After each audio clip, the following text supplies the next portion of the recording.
সরকার কোনো জবাবদিহিতা নেই জনগণের কাছে, কোনো ম্যান্ডেট নেই, এবং তাদের মধ্যে এমন একটা দাম্ভিকতা সৃষ্টি হয়েছে যে আমাদের তো জনগণকে প্রয়োজন নাই। সুতরাং এখানে অর্থনীতি ধ্বংস হলো কি আপনার হলো না, আপনার জনগণের স্বাস্থ্য আপনার নিরাপদ থাকলো কি থাকলো না, বরং ক্যান্সারে মারা যাচ্ছে বা হাসপাতালের ব্যবস্থা আছে কিনা এটা তাদের কাছে, তাদের ক্ষমতা ঠিক থাকলেই, ক্ষমতা নিরঙ্কুশ রাখতে পারলেই তাদের কাজ হাসিল হয়ে যাচ্ছে। কারণ আপনারা নিজেরাই জানেন যে এখানে আমি যে কথাটা আজকেও বলেছি আপনার, এখানে একটা গোত্র তৈরি করা হচ্ছে যাদেরকে সমস্ত রকম দুর্নীতি অনিয়মের মধ্য দিয়ে তাদেরকে অর্থ উপার্জনের ব্যবস্থা করে দেওয়া হচ্ছে, অর্থ লুটের ব্যবস্থা করে দেওয়া হচ্ছে, এবং সেটা দিয়েই তারা এই সরকারকে টিকিয়ে রাখে। এর মধ্যে তারা নিজেরাও জড়িত এবং তাদের সুবিধাভোগী লোকজনরাও জড়িত। এখানে তো আপনার সত্যি কথা বলতে গিয়ে ব্যর্থ রাষ্ট্র তো হয়েই গেছে অলরেডি। ব্যর্থ রাষ্ট্র হওয়ার তার কোনো দরকার নেই। আমরা বহু আগে থেকে ব্যর্থ রাষ্ট্র বলছি যে এই সরকার পরিকল্পিতভাবে এই রাষ্ট্রকে একটা ব্যর্থ রাষ্ট্রে পরিণত করেছে। আমরা যে সিস্টেমগুলো অর্জন করেছিলাম, আমরা যে আপনার অর্থনৈতিক ক্ষেত্রে যে অর্জনটা আমাদের হয়েছিল, সেই অর্জনটা শুরু হয়েছিল কিন্তু আপনার সত্য কথা যেটা আপনারা যদি ভালো অ্যানালিসিস করে দেখেন, ভিত্তিটা তৈরি করেছিলাম আমরাই। বিএনপি তার শাসন আমলগুলোতে এক একটা রিফর্ম তৈরি করে সেই ভিত্তিটা শুরু করেছিল। আর এরা যেটা করেছে সেটা হচ্ছে দুর্নীতি এবং অনিয়ম, তার উপর ভিত্তি করে এই রাষ্ট্রকে কি করে পুরোপুরি পরনির্ভরশীল করা যায় এবং তাদের বিশেষ গোত্রকে আপনার এইভাবে অন্যায়ভাবে আপনার আর্থিক দিক দিয়ে ছেড়ে করা যায়, ওই লক্ষ্যেই তারা কাজ করছে। কারো কোনো স্টেক নেই তো এখানে। যখন দেখেন একজন মন্ত্রী যার আপনার লন্ডনে বাড়ি পাওয়া যায় 300টার মতো 250টার মতো বাড়ি পাওয়া যায়, যারা দেখা যায় প্রত্যেকটা এমপি মন্ত্রীর বাড়ি সম্পদ আপনার দেশের বাইরে রয়েছে, তাদের তো কোনো স্টেক নেই এখানে, এই দেশে তাদের কোনো স্টেকই নেই, যার ফলে দেশ বলে ডোন্ট কেয়ার। কিন্তু তাদের যে বক্তব্য, তাদের যে দাম্ভিকতা, এটা বহু আগেই কিন্তু আপনার শুরু হয়েছে। এমন ভাবে কথা বলেন ওনারা যেখানে ওনারা ছাড়া এই দেশে আর কেউ নাই। আসলে তো এখন তারা নাই, because there is nobody else other than them. তো এটাই তো আমরা প্রমাণিত হচ্ছে যে আপনি যেটা কথা বললেন, যেটা ব্যর্থ রাষ্ট্র ইতিমধ্যে হয়ে গেছে। কখন একটা রাষ্ট্র ব্যর্থ হয়? যখন সে তার অর্থনৈতিক মেরুদণ্ডটাকে ভেঙে ফেলে, যখন তার রাজনৈতিক স্ট্রাকচারটাকে ভেঙে ফেলে, সামাজিক কাঠামো ভেঙে যায়, যখন কোথাও জবাবদিহিতা থাকে না, তখন একটা রাষ্ট্র ব্যর্থ স্টেজে পরিণত হয়। টোটাল একটা নিহিলিজম, আপনার নৈরাজ্য সৃষ্টি হয়। এখন তো গোটা দেশে একটা নৈরাজ্য। আপনি আমার কথা দরকার নেই, আপনি যে কোনো মানুষের জিজ্ঞেস করবেন, যে কোনো অফিসে যাবে, ঘুষ ছাড়া কোনো কথা নেই। চাকরি কেউ পাবে না যদি আপনার ঘুষ না দেয়, এবং তাদের দলীয় লোকজন হতে হবে। বিচার কেউ পাচ্ছে না যদি দলীয় না হয়, বিচার পাচ্ছে না। এই যে বিষয়গুলো আছে, এই বিষয়গুলো কিন্তু আপনার একটা প্রমাণ করেছে যেটা পুরোপুরি ভাবে একটা ব্যর্থ রাষ্ট্রে পরিণত হয়ে গেছে, ফেইল স্টেট হয়ে গেছে। আপনাদের নিশ্চয়ই মনে আছে যে প্রেসিডেন্ট জিয়া রহমানের একটা বায়োগ্রাফি লিখেছিলেন মাহফুজুল্লাহ সাহেব। সেখানে আপনার উইলিয়াম ডি মাইলাম তিনি আপনার কমেন্টস লিখেছিলেন যে 1975 সালে যদি জিয়া রহমান নিহত হতেন, 1981 সালে না হয়ে, তাহলে এই দেশের ভাগ্যে একটা failed state like Liberia, Afghanistan হয়ে যেত। এই কথাগুলো কেউ স্বীকার করতে চায় না। জিয়াউর রহমান তখন দেশকে রক্ষা করেছিলেন, তিনি ওই ব্যর্থ রাষ্ট্র হওয়া থেকে তুলে নিয়ে এসেছিলেন একটা ক্লোজড ইকোনমি, একটা ফেইল্ড একটা পলিটিক্যাল স্ট্রাকচার, তার থেকে বেরিয়ে করে এসে বহুদলীয় গণতন্ত্র দিয়েছিলেন। ইকোনমিকে একটা আপনার মিক্সড ইকোনমি এবং পরবর্তীকালে প্রাইভেট সেক্টরকে চালু করেছিলেন। ফলে কিন্তু আপনার উন্নতির বেসিস তৈরি হয়েছিল। বেগম জিয়া তার শাসন আমলে সেগুলোকে আপনার নারিশ করেছেন, এবং একটা সময় ছিল শেষের দিকে আপনাদের মনে থাকার কথা সকলেরই, 2006 সালের দিকে, তখন আপনার নিউজউইকের মতো পত্রিকা হেডলাইন করেছিল, কাভার স্টোরি করেছিল ইমার্জিং টাইগার বাংলাদেশকে। এগুলো কিন্তু সবাই ভুলে গেছে এখন। এমন ভাবে তারা কথা বলে যে বাংলাদেশের আমাদের এই গণতান্ত্রিক সরকারগুলোর আমলে কোনো উন্নয়নই হয়নি। 1991 সাল থেকে 1908 সাল পর্যন্ত যে উন্নয়ন হয়েছে, সেই উন্নয়নটাই কিন্তু পুরো ভিত্তি তৈরি করেছে। 2008 পর্যন্ত সেটাই কিন্তু উন্নয়নের ভিত্তি তৈরি করেছে। আজকে যেগুলো দেখছেন এগুলো হচ্ছে লুট, মেগা লুট। এখন একজন ব্যক্তি সে আপনার সিঙ্গাপুরে গিয়ে দিয়ে হাইয়েস্ট ইনভেস্টার হয়, 4 নম্বরে আসে, তাই না? আর কয়েকজন ব্যক্তি আছে যারা আপনার ওই পানামা লিস্টের মধ্যেও পড়ে, কেলেঙ্কারি লিস্টের মধ্যেও পড়ে যায়। এত টাকা তারা বানিয়েছে। আর সাধারণ মানুষের অবস্থা তো আপনারা নিজেই ভালো করে, আমার চেয়ে ভালো জানেন। আপনারাও কম ভুক্তভোগী না। আপনাদের যে সীমিত আয়, বেতন, সের মধ্যে দিয়ে আপনারা কিভাবে সংসার চালান তা আপনারা আমার চেয়ে ভালো জানেন, তাই না? এটা বাস্তবতা। এই অবস্থায় তারা দেশকে নিয়ে গেছে। তাদের সাথে কথা বললে এটাই হচ্ছে সবচেয়ে বড় সমস্যা, যে তারা এটাকে পুরোপুরি ভাবে অস্বীকার করে একটা ভিন্ন পথে। আপনি হেলথ সেক্টরে দেখেন, একটু তো একটা সাইড বললাম, আরেকটা আপনি হাসপাতালে গেছেন কখনো?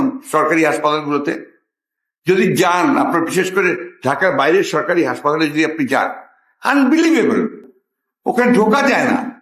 এত দুর্গন্ধ, এত নোংরা, এত আপনার মানে দালালদের অত্যাচার, চিন্তা করা যায় না। আর দিকে হাসপাতাল আশেপাশে সমস্ত নতুন নতুন ডায়াগনস্টিক সেন্টার, ক্লিনিক করে উঠেছে। একটা বড় ব্যবসা, বিরাট ব্যবসা। ওখান থেকে ধরে ধরে দালালরা আসে, ধরে ধরে নিয়ে যায়। এই হচ্ছে অবস্থা। শিক্ষা খাতে দেখতেই পাচ্ছেন, আমার কিছু বলার দরকার নেই। শিক্ষা খাতের কি অবস্থা, যে তারা পরিকল্পিতভাবে প্রত্যেকটি বিশ্ববিদ্যালয়ে তাদের দলীয় লোকজনদেরকে ভাইস চ্যান্সেলর হিসেবে নিয়োগ দিচ্ছে, তার সেই যোগ্যতা থাকুক আর না থাকুক। শিক্ষক নিচ্ছে, সম্পূর্ণ দলীয় লোকজনকে শিক্ষক নিচ্ছে। তাহলে কি করে আপনি এটাকে একটা সেন্টার অফ এক্সেলেন্স তৈরি করবেন? কিভাবে? সম্ভব না। যে কারণে কি হচ্ছে, একটা ব্রেন ড্রেন হয়ে যাচ্ছে। যারা মেধাবী, যারা এখানে আপনার নিজেদের যোগ্যতায় হয়, তারা দেশ ছেড়ে চলে যাচ্ছে। এই একটা অবস্থার মধ্যে দেশ পড়েছে। এখানে এখান থেকে তো বেরিয়ে আসতেই হবে আমাদেরকে। আমি দেশনেত্রী বেগম খালেদাকে শুধু বিএনপির মা বলি না, আমি বাংলাদেশের গণতন্ত্রের মা বলি। এই জন্যে আমি বরাবরই কথা বলে আসছি যে একজন এই মহিয়সী মহিলা নেত্রী, তার সঠিক মূল্যায়ন দুর্ভাগ্যক্রমে এই দেশের অনেকেই করতে পারছেন না। তার ত্যাগটা, এটা আপনার আনপ্যারালাল। 1971 সালে যখন প্রেসিডেন্ট জিয়াউর রহমান সাহেব স্বাধীনতা ঘোষণা করেন, তখন কিন্তু একজন মেজরের স্ত্রী হিসেবে তিনি চিটাগাং গিয়েছিলেন। তার 2 শিশু বাচ্চা ছিল, তার সঙ্গে শিশু 2 ছেলে। উনি যখন বিদ্রোহ ঘোষণা করে যুদ্ধে বেরিয়ে যান, তখন কিন্তু she was alone in the cantonment। সেখান থেকে তিনি বাচ্চা দুটোকে 2 হাত ধরে তিনি কোন রকমে ঢাকা আসার চেষ্টা করেন, ও ঢাকা আসেন। এসে তার আত্মীয়ের বাসায় ওঠেন, সেখান থেকে তিনি আবার গ্রেফতার হন। এন্টায়ার যুদ্ধের পিরিয়ড কিন্তু তিনি কারাগারে ছিলেন, পাকিস্তান সেনাবাহিনীর কারাগারে। এটা বললেও নাকি অপরাধ হয়ে যায়। আমি যখন তাকে বলি যে প্রথম নারী মুক্তিযোদ্ধা, তখন তার গায়ে খুব জ্বালা ধরে, বাট দ্যাটস দ্য ট্রুথ। আর অন্যদিকে দেখা গেছে সরকারি আপনার অনুদান নিয়ে সরকারি ছায়াতে আপনার লালিত পালিত হয়েছে। আমি সে বিষয়ে যাই না, আমাদের ওই ধরনের রুচিও নাই কথা বলার। বাট তাদেরকে যখন আপনারা হেউ করে, আওয়ামী লীগেরা খাটো করে, তাদেরকে যখন আপনার কোনো গুরুত্বই দিতে চায় না, তখন তো সেটা অবশ্যই সাধারণ মানুষের মধ্যে লেগে যায়। এখন তো পরিকল্পিত হবে জিয়াউর রহমানকে একেবারে নিশ্চিহ্ন করার কাজ চলছে। আপনার এই যে কারিকুলাম যেগুলো করেছে আপনার প্রাইমারি স্কুলে, সেকেন্ডারি স্কুলে, ওখানে তো জিয়াউর রহমান নামগন্ধ তো নাই। পারলে ওকে এখন এই খলনায়ক হিসেবেই চিহ্নিত করে আপনার সরকারকে বলতে থাকে। এখনকার জেনারেশন কিন্তু আপনার যারা নতুন উঠে আসছে, এরা জিয়াউর রহমানের নাম জানে না, তাই না? তো এটা তো ইতিহাস না। আবার বলা হচ্ছে যে ইতিহাস ইতিহাস ইতিহাস তো আমরাই জানি, আমরাই তো ইতিহাস, we are part of it. আমরা সংগ্রাম করেছি। এই যে আজকে আমাদের নেতা, একজন বাংলাদেশের একজন বিশিষ্ট আপনার রাজনৈতিক নেতা, তাত্ত্বিক, মার্কসিস্ট, ত্যাগী মানুষ হাজী আগমন খান রন গতকাল ইন্তেকাল করেছেন। আমি তার বিদেহী আত্মার মাগফিরাত কামনা করছি এবং শোক করেছি আমি ইতিমধ্যেই। এই ধরনের মানুষেরা যে যুদ্ধ করেছিল তো একটা গণতান্ত্রিক রাষ্ট্রের জন্য। দুর্ভাগ্য তাদের যে তাদের জীবদ্দশায় সেটা তারা দেখে যেতে পারবে না। প্রতিটি মুক্তিযোদ্ধা যাদের এতটুকু বিবেক আছে, তারা পরিষ্কার করে বলছে যে এই বাংলাদেশটা আমরা দেখতে চাইনি, এই বাংলাদেশের জন্য আমরা সংগ্রাম করি, লড়াই করিনি। সেই বাংলাদেশে আমরা পড়েছি। কাদের হাতে ধ্বংস হচ্ছে? যারা দাবি করে যে তারাই মুক্তিযুদ্ধের সবকিছু। এটাই দুঃখজনক, দুর্ভাগ্যজনক। এবং আমি যেটা আপনাদের সবসময় বলি যে বাংলাদেশের মানুষ কখনো পরাজয় স্বীকার করেনি। সাময়িক সমস্যা হতে পারে, সাময়িকভাবে আপনার একটু জটিলতা আসতে পারে, কিন্তু আলটিমেটলি বাংলাদেশের মানুষ জয়ী হয়েছে সবসময়। তাদের ন্যায়সঙ্গত যে সংগ্রাম, লড়াই, অধিকার আদায়, সেটা তারা জয়ী।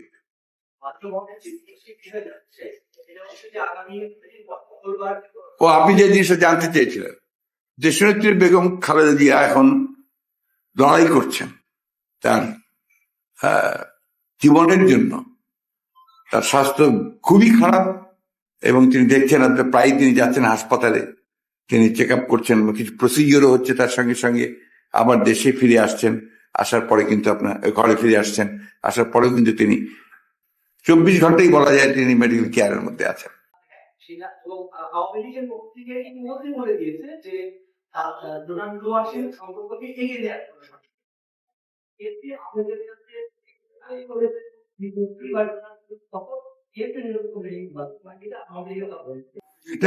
এটা ওনাকে জিজ্ঞেস করবেন। আবার আমাদের বিএনপি ব্যাপারটা আমরা বুঝি, আমরা কে কাউকে আসো না আসলে নিয়ে আমরা কেউ ইন্টারেস্টেড না।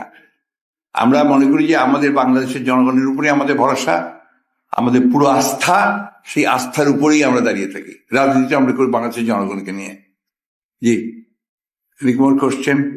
না না, আমি সবকিছুর অ্যান্সার দেবো, সেটা আপনি কিভাবে নেবেন সেটা আপনার ব্যাপার। কোনটা? হ্যাঁ, ও ওইগুলো ফ্রেন্ড রাজনৈতিক নেতাদের ব্যক্তিগত একটা ব্যাপার আছে না, তার রুচি, তার কালচার, তার লেখাপড়া, তার শিক্ষাগত যোগ্যতা, তারপরেই তো তার আপনার এই কথাবার্তা আমরা যখন বলি সেটা প্রকাশ পায়। তো তার স্টেটমেন্টটি স্পিক করবে, বলবে যে সে কি ধরনের বক্তব্য রাখছে। এটা আমাকে বলতে হবে কেন? এটা আপনি ডিসাইড করবেন। উনি যে ধরনের কথাবার্তা বলেন সেগুলো সম্পর্কে আপনাদের অ্যাসেসমেন্টটাই তো, জনগণের অ্যাসেসমেন্ট আছে একটা। এখানে আমি তো কোনো মতেই এখানে কোনো কমেন্ট করবো না।